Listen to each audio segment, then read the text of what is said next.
உலக பொதுமறையாம் திருக்குறள் விளக்கம் மற்றும் அமைப்பு. திருக்குறள் உலக பொதுமறை என்று போற்றப்படும் தமிழ் நீதி நூல் ஆகும். இது மனித வாழ்வியல் அனைத்து அங்கங்களையும் எடுத்துரைக்கும் ஒரு சிறந்த வாழ்வியல் நூல். இதனை இயற்றியவர் திருவள்ளுவர்.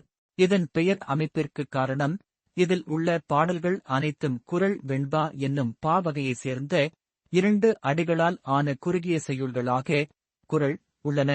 அதன் பெருமை கருதி திரு என்ற அடைமொழி சேர்க்கப்பட்டு திருக்குறள் என அழைக்கப்படுகிறது.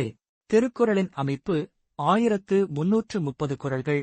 திருக்குறள் மொத்தம் 133 அதிகாரங்களையும் 1330 குறள் வெண்பாக்களையும் கொண்டுள்ளது. ஒவ்வொரு அதிகாரத்திலும் 10 குறட்பாக்கள் இடம்பெற்றுள்ளன. இந்நூல் பின்வரும் 3 பெரும் பிரிவுகளாக பால்களாக பிரிக்கப்பட்டுள்ளது. இந்நூல் அறம், பொருள், இன்பம் ஆகிய 3 அடிப்படை வாழ்வியல் இலக்குகளைப் பற்றி பேசுகிறது.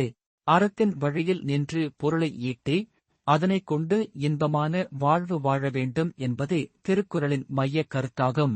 அதன் அடிப்படையில் தினம் ஒரு திருக்குறளை நாம் காண்போம்.